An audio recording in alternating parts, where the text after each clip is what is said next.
Dans cette affaire, dans ce que je vais vous dire dans cette vidéo, il ne s'agit pas de vérité en tant que telle, mais surtout de fuite d'informations. Un leak massif d'une importante somme d'informations confidentielles de l'armée américaine. Des informations qui ont mis à mal, très mal même, toute la sécurité nationale américaine. On parle de choses qui se sont passées cette année, en avril 2023. Et c'est passé complètement sous silence, ce qui montre l'efficacité du gouvernement américain. Et devinez quoi, le comble de tout, c'est que cette divulgation d'informations a été faite par un jeune homme d'à peine 21 ans qui voulait juste frimer, crâner, flex, auprès de ses amis en disant qu'il a accès à des informations confidentielles, classées secret défense. Cette affaire est terrible et je vais vous expliquer ce qui s'est passé. Et à la fin, je vais vous donner la leçon qu'on doit en tirer. Pour les nouveaux, sur cette chaîne, on parle de culture africaine, d'actualité, de sciences humaines et on s'édifie sur un tas de trucs qui nous permettent d'anticiper et d'être prêts à toute éventualité. Je vous encourage donc à vous abonner, à liker cette vidéo et à la partager en statut WhatsApp, sur Facebook ou même ailleurs.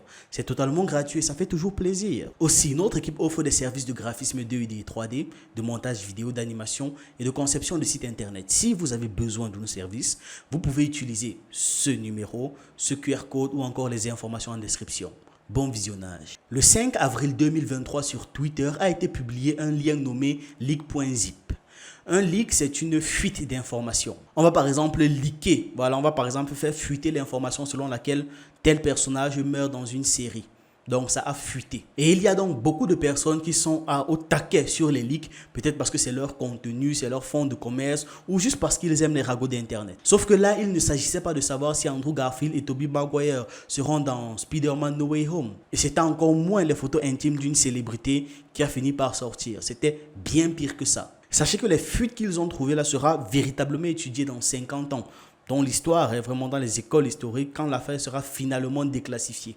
Je vous assure que la situation est très grave. On parle de plus de 300 documents de l'armée des États-Unis d'Amérique. Des documents classés secret défense avec des informations clés importantes et primordiales, comme des renseignements confidentiels sur le conflit de Voldemort qui est en cours. Et les documents donnaient la localisation exacte des troupes, le nombre d'hommes que comporte chaque section, leur plan de déplacement, les équipements dont ils disposent, les faiblesses et les forces de leur formation, les précisions sur ce qui leur feront échouer leurs actions, les points faibles de leur système aérien, mais aussi des dossiers d'espionnage sur la Corée du Sud, sur l'Égypte et sur l'Iran. Dans les 300 documents-là, on retrouve aussi l'information sur l'évolution de l'armement nucléaire dans les autres pays. Pour vous faire une comparaison dans le but que vous compreniez la gravité de la situation, c'est comme ce que Edward Snowden a fait en 2013.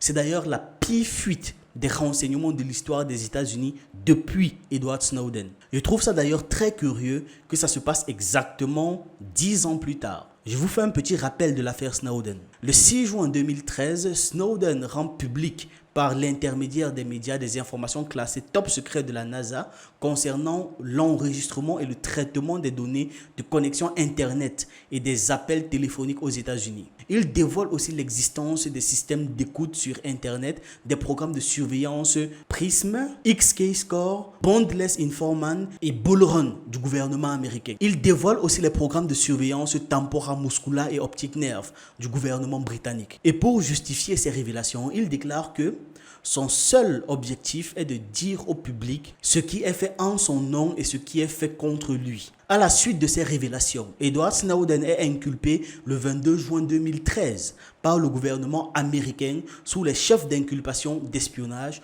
de vol et d'utilisation illégale de biens gouvernementaux. En juin 2013 toujours, il s'exile à Hong Kong puis à Moscou et il obtient le 31 juillet 2013 l'asile temporaire en Russie. Le 1er août 2014, il obtient un droit de résidence pour 3 ans en Russie. Le 18 janvier 2017, la Russie prolonge son droit d'asile de 3 ans, donc jusqu'en 2020. C'est d'ailleurs de la Russie qu'il parlait de son inquiétude par rapport à la croissance des systèmes de sécurité dont on parlait dans la vidéo sur le nouvel ordre mondial. En passant, je dis ça juste comme ça, mais les présidents français sont aux États-Unis ce que les présidents africains sont à la France. C'est donc normal que la France soit toujours d'accord avec ce que dit et ce que fait les États-Unis. Et c'est normal aussi que la France ait refusé l'asile à Snowden à maintes reprises. Si on revient maintenant dans le cadre du sujet de notre vidéo. En août 2020, le président des États-Unis en fonction, donc Donald Trump, évoque une possibilité de grâce présidentielle malgré les positions affirmées qu'il avait développées durant sa campagne de 2016.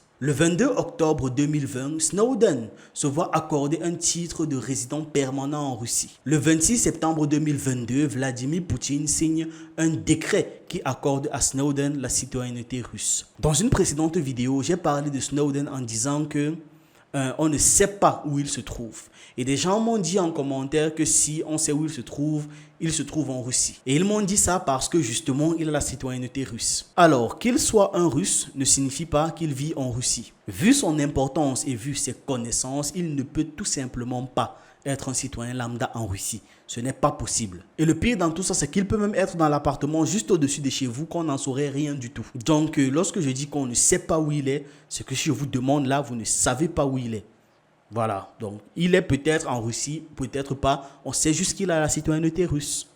Edward Snowden avait un très haut niveau d'accréditation. Il avait accès à une somme d'informations incroyable. Sa connaissance des failles de sécurité alliée à son ingéniosité et à sa patience lui ont permis d'extraire d'énormes quantités de documents des serveurs de la NSA. En 2013, il a déclaré que son intention était de rendre possible le débat. Donc n'allez pas croire, n'allez pas penser, n'allez pas imaginer qu'une personne avec ces compétences-là et ses connaissances du système américain, qui ensuite va demander l'asile en Russie, va chez les Russes pour se faire protéger, sera un type comme vous et moi. Absolument pas. Ce ne sera pas un gars lambda de la population. Dans les grandes lignes, voilà ce qui s'est passé en 2013. Et dites-vous que la fuite de avril 2023 a en termes de grandeur le même niveau. Sauf que là, ça n'a pas été fait par un professionnel, mais par un gamin qui voulait juste frimer, qui voulait crâner. Les 300 documents qu'il a publiés sont désastreux en termes de géopolitique et pire encore en termes de vies humaines. Le Pentagone sonne l'alerte rouge. Dès que les informations fuitent, le Pentagone sonne l'alerte rouge et le président Biden demande lui-même à ce que toutes les ressources nécessaires soient mises en place pour qu'on retrouve les responsables au plus vite. Toutes les ressources possible. Comme c'était une affaire interne, ils ont mis le FBI sur le coup. Au début de l'enquête, ils sont d'abord partis sur le principe que c'était un haut fonctionnaire qu'on a fait chanter. Ils ont pensé ça tout simplement parce que ces documents sont classés secret défense. Ils ont le code NTK et les seules personnes à pouvoir consulter ces documents-là sont celles qui en ont besoin, qui ont besoin de savoir ce qu'il y a dedans. Et dans la hiérarchie de commandement, il y a très peu de personnes dont ce sera globalement facile de trouver qui est le responsable. C'est ce qu'il se disait au début de l'enquête. Le FBI est tout de suite parti sur le principe qu'il y a une taupe, juste une taupe.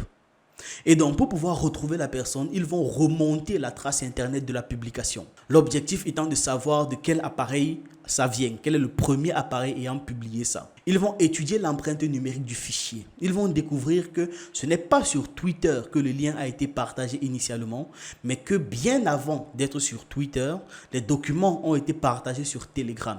Et avant ça encore, c'était sur Paul, l'organisation de 4chan la plus radicale. Ce sont les gars de l'organisation Paul là dans 4chan qui ont pourchassé Shia LaBeouf sur 2 continents dans le but de brûler un drapeau politique. Je vous laisse un peu imaginer à quel point ces gars sont tarés. On a fait une vidéo sur cette affaire, je vous conseille de la regarder pour que vous puissiez bien vous rendre compte à quel point les gars peuvent être efficaces. Les gars de Paul là peuvent être efficaces. Mais ce n'était pas les gars de Paul.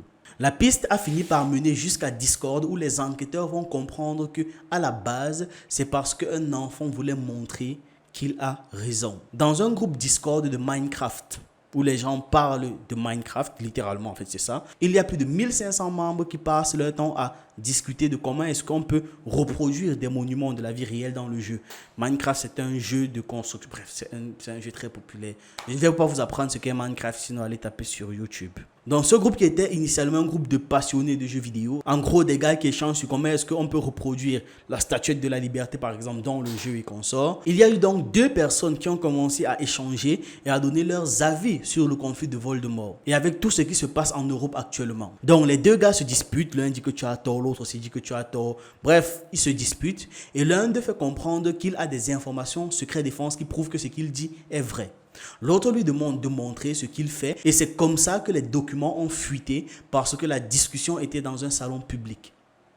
Oui. Alors les enquêteurs ont trouvé comment est-ce que les informations là ont été rendues publiques. Mais ils ne savent pas comment est-ce que ces types ont fait pour avoir accès à ces informations. Le type leur a fait comprendre qu'il a pris ces informations dans un autre groupe Discord nommé Turk Shaker Central. C'est un serveur privé où on parle de pétards. C'est dans ce groupe que les informations ont été publiées pour la première fois en janvier 2023. Voilà qu'ils ont eu cette information. Il leur faut maintenant savoir qui a mis ces informations dans ce serveur initialement et pourquoi est-ce que ça a été mis là. Pour le FBI, c'était probablement un espion qui avait fait ça ou alors un haut fonctionnaire qui avait trahi la nation. Ils n'avaient pas changé de narratif, ils avaient juste rajouté une autre possibilité. En soi, en partie, je vous ai déjà spoilé la fin. C'était effectivement un fonctionnaire, mais pas très gradé. Ce n'était pas un haut fonctionnaire. Et en le faisant, il voulait impressionner ses amis. Rien que ça. Contrairement à Telegram qui ne partage pas ses informations, Discord, lui, n'a aucun problème à mettre toutes les informations et toutes ces ressources à la disposition du gouvernement américain. Le fait que le document ait fuité sur Discord était donc une chance pour eux, littéralement, parce qu'ils savaient qu'ils allaient pouvoir avoir tout ce dont ils ont besoin. Petite note à ceux qui pensent être discrets sur Discord, sachez que vous ne l'êtes pas du tout. Discord a donc tout donné au FBI, tout de l'affaire du moins, et ils ont retrouvé assez rapidement la trace du responsable.